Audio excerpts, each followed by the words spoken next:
Symmetry की बात करते हैं।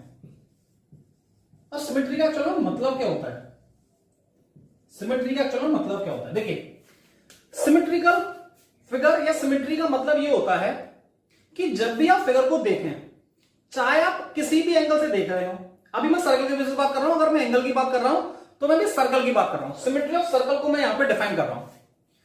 तो आप सर्कल को आप कितने भी एंगल पे घुमाइएगा आपको हमेशा वो एक जैसा दिखाई देगा।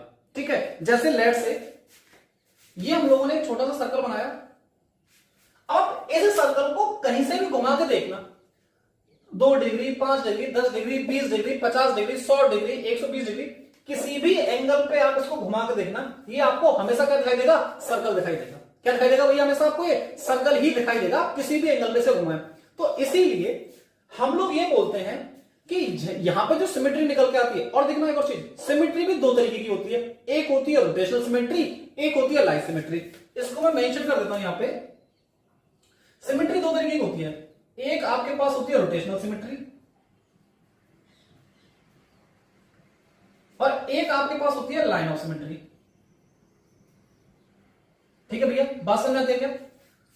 तो मैं अभी बात जो कर रहा हूं सर्कल के लिए वो रोटेशनल सिमेट्री की बात कर रहा हूं, यहां पे मेंशन कर देता हूं। अभी जो हम लोग पढ़ रहे हैं भैया वो सर्कल की रोटेशनल सिमेट्री की बात कर रहे हैं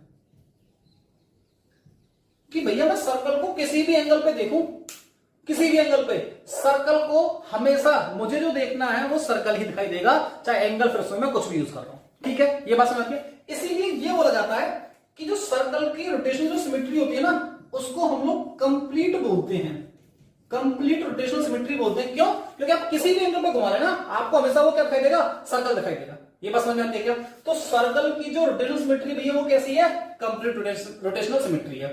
साथ ही साथ दूसरा टर्म का लिखा हुआ है लाइन ऑफ सिमेट्री लिखा हुआ है। लाइन ऑफ सिमेट्री का क्या मतलब होता है भैया, देखना एक बार इसको। जैसे देखिए मान के चलो मैंने सर्कल के अंदर एक लाइन ड्रॉ कर दी, लेट्स से ये लाइन मैंने ड्रॉ करी इसके अंदर।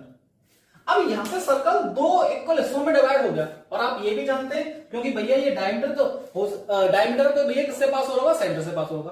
अगर ये सेंटर से पास हो रहा होगा तो मैं इसमें सेंटर बना दिया, ये सब बना दिया सेंटर। अगर ये सेंटर से पास हो रहा होगा तो देखो ये वाला पार्ट और ये वाला पार्ट दोनों आपस में कैसे रहे होंगे, इक्वल रहे होंगे। फर्स्ट पार्ट और सेकंड पार्ट भी दोनों आपस में कैसे रहे होंगे, इक्वल रहे होंगे। तो लाइन ऑफ सिमेट्री की वजह से सर्कल दो हिस्सों में डिवाइड हो गया, सर्कल दो इक्वल हिस्सों में डिवाइड हो गया। इसलिए जो मैंने ये लाइन खींची है ना